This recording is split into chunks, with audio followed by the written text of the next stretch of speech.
speaking to you live from the great synagogue in Florence. Joe and I just came here for Dimitri and Angie's wedding. It was beautiful last night. They didn't get married actually in this shul, but not too far from here. And this is a very, very beautiful, as you can see, synagogue in Florence. It was built in the 1870s, right after the emancipation. Take a look how gorgeous this shul is. It is considered one of the great, great synagogues of Europe. And it was built after the emancipation to show how the Jewish people would use their freedom. They were liberated from the ghettos of Europe and now given the opportunity to build a shul to be Jewish openly and freely and not behind ghetto walls. So it's an honor to be able to deliver this Dvar Torah before Shabbat in this great place. I spoke last night at the wedding about Parshat Balak.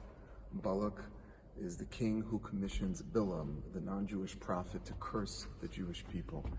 And Bilam has this whole conversation on the way with this donkey. And it's a strange conversation. The donkey sees this angel wielding a sword, and the donkey doesn't want to continue to go because it's afraid of the angel with the sword. Bilam doesn't see the angel, so it just keeps hitting the donkey, and finally the Torah says that God opened up the mouth of the donkey and began to speak. And they have this whole conversation, and the rabbis ask, what's with the talking donkey? Why does God give the donkey the ability to speak? And some of the explanation, some of the rabbis suggest it's to teach that when you are given a gift in life, you have to use it for the greatest possible purpose. And the gift that Bilam, a prophet, was given was speech. Speech is the way that the prophet communicates God's will to mankind. And therefore, he used the gift that he was given, the great talent of speech, instead of using it for communicating Hashem's will to mankind, he used it to curse an innocent people.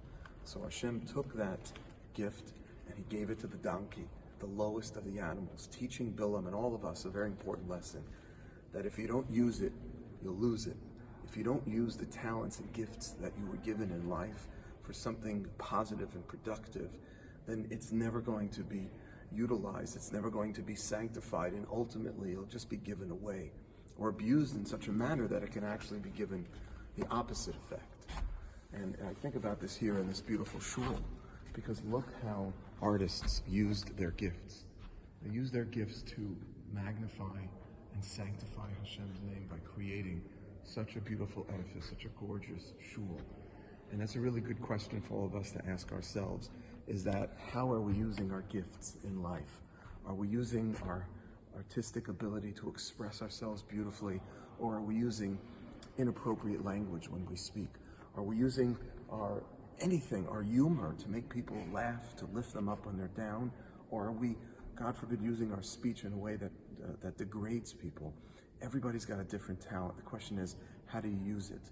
This synagogue was built by people who wanted to use their talents and show the world that we are proud to be Jewish, we are no longer behind ghetto walls. We're going to build this great synagogue. And also, the Nazis during the Second World War in 1944 tried to destroy this synagogue together with some of the fascists living in Italy. And but they were, thank God, their plans were foiled to a large degree. Certain parts of this synagogue were destroyed, but most of it was kept intact. So it's really a very, very holy place that's been through a lot.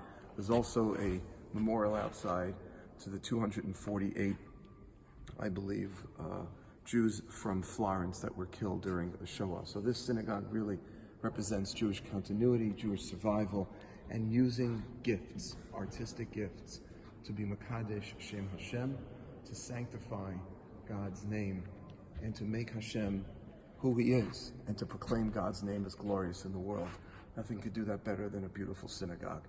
Shabbat Shalom, and live from Florence.